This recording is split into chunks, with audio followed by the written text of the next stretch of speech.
कुछ लोगों से जब पूछा जाता है कि उन्हें खाने पीने में क्या पसंद है, वो अपना स्वाद बताते हैं कि हमें खट्टा मीठा बहुत पसंद है। ऐसे ही जीवन के कुछ अनुभव होते हैं, खट्टे मीठे, कुछ कड़वे अनुभव भी होते हैं। सुनियोजित नहीं, पूरी तरह से अनियोजित यात्रा। 1 अप्रैल 2023 को जब घर से निकले थे तो किसी तरह की कोई योजना नहीं बनाई थी। सब प्रकृति में, सब ईश्वर के हवाले कर दिया था कि जैसा प्रभु चाहेंगे वैसी यात्रा हमारी सफल होगी। योजना इसलिए नहीं बना सकते थे क्योंकि नहीं पता था किस दिशा में कैसा मौसम होगा। अनिश्चितता का माहौल था। यह भी नहीं पता था कि घर से निकल पाएंगे या नहीं निकल पाएंगे। मकसद सिर्फ एक कि कुछ दिन घर से बाहर बिताने हैं। कारण स्वास्थ्य है।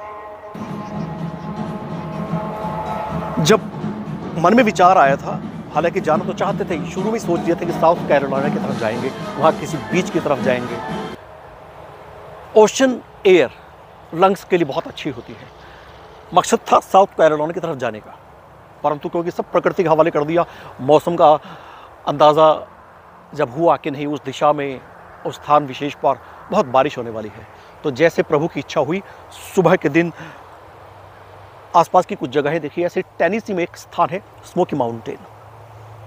कोई योजना नहीं, 1 अप्रैल 2023 को शनिवार का दिन घर से निकले और स्मोकी माउंटेन टेनेसी की तरफ बढ़ चले। यहाँ स्कूलों में स्प्रिंग ब्रेक होता है। वो जो सप्ताह था, बच्चों का अवकाश, हर परिवार अपने बच्चों को लेकर के जरूर घूमने के लिए निकलता है। ये देश जो है, यहाँ पे लोगों को पर्यटन का बहुत शौक है। पर्यटन का आनंद लेने के लिए जैसे ही इन्हें अवकाश मिलता है, ये कभी कभी इस तरह से अपनी योजना बनाते हैं कि कुछ दिन अपने घर से बाहर निकालें। ऐसे ही कोई योजना नहीं, जब टेनेसी स्मोकी माउंटेन की तरफ जब पहुंचे, वहां पे 2 मुख्य आकर्षण केंद्र हैं, एक पिजन फोर्ज और एक गैटलिनबर्ग। होटल की बुकिंग पहले नहीं की थी, योजना रहित यात्रा ऐसी ही होती है। जब वहां पहुंचे तो मेरे जीवन में यहाँ रहते हुए अभी तक का ये पहला ऐसा अनुभव रहा कि वहाँ स्थान विशेष पर मुझे कोई होटल नहीं। जिनसे पूछो सब कमरे बिक चुके हैं, sold out, completely sold out. अगले दिन की व्यवस्था वो जरूर कर सकते थे, मेरे लिए एक कमरा दे सकते थे, परंतु मुझे तो रात बितानी थी 1 अप्रैल 2023 की। तो उससे थोड़ी दूरी पर जाना हुआ। जब प्रकृति के हवाले सब कुछ कर दिया तो प्रकृति ने एक ऐसा सुखद अनुभव का हमें एहसास कराया। टाउनसेंड एरिया है वहाँ पर, टाउनसेंड क्षेत्र में जब पहुँचे, वहाँ पर एक ट्रिमोंट रिजोर्ट में रहना हुआ। सोचा था कि वहाँ पे 2 रात बिताएंगे, परंतु वहाँ मौसम बहुत अच्छा। वहाँ जाने के बाद अंदाज़ा लगा कि हाँ, वो स्थान पर्यटन के मकसद से सच में वो लोगों को अपनी ओर आकर्षित करता है।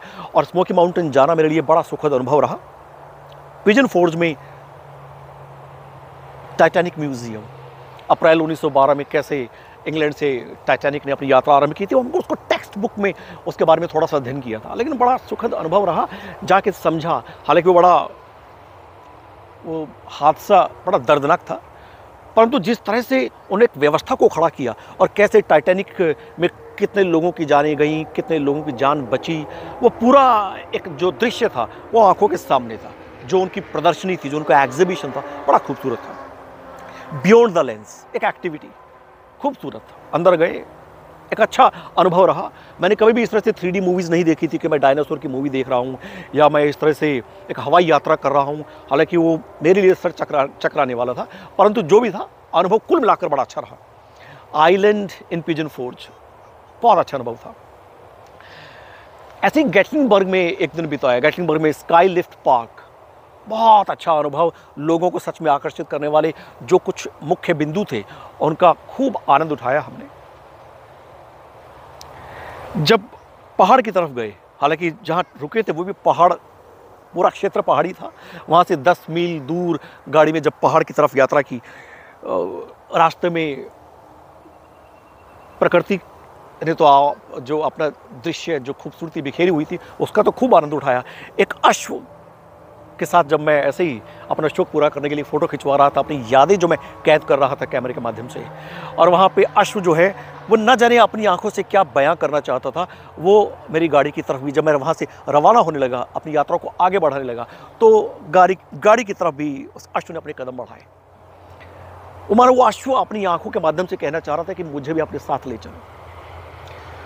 ये यात्रा मेरी आगे भी बढ़ी, सोचा कुछ और था, जब मौसम देखा कि मौसम किस तरह अच्छा हो सकता है, कहाँ का मौसम बारिश ना हो, जो स्वास्थ्य के लिए अच्छा हो, फ्रेश एयर वो लंग्स में हम ब्रीथ कर सकें और स्वास्थ्य लाभ लेकर के घर की तरफ लौट सकें। अब घर लौटने के बाद में कैसा अनुभव रहेगा वो सब प्रकृति ईश्वर के हवाले कर दिया। परंतु ये यात्रा का पहला पड़ाव जहाँ सोचा था 2 रातें गुजारेंगे, वहाँ 3 रातें गुजारी। वहाँ सच में प्रकृति की गोद में, पहाड़ों पर, पिजन फोर्ज में, गैटलिनबर्ग में जो आकर्षण के केंद्र थे, भरपूर आनंद लेने के बाद में अपनी यात्रा को आगे बढ़ाया। परंतु ईश्वर ने वो जो 3 दिन हमारे वहाँ पे बिताए और वहाँ से हमने अपनी आगे की यात्रा आरंभ की, वो यादें, ऐसी खूबसूरत यादें, मेरी कल्पना से परे, खट्टा मीठा अनुभव, पूरी तरह से अनियोजित यात्रा। परंतु जब प्रकृति के हवाले, ईश्वर के हवाले जब हम खुद को पूरी तरह से समर्पित कर देते हैं तो शायद ईश्वर जो है वो हमारा साथ देते हैं। अपनी यात्रा आगे बढ़ाई, उसका भी एक खट्टा मीठा अनुभव है, उसको भी साझा करूंगा। परंतु जो भी अनुभव रहा, पिजन फोर्ज, गैटलिनबर्ग का, टेनेसी स्मोकी माउंटेन का, मैं ज़रूर सिफारिश करूंगा कि ऐसे स्थान पर ज़रूर जाना चाहिए। इन्हीं शब्दों के साथ ईश्वर को, प्रकृति को शत शत नमन।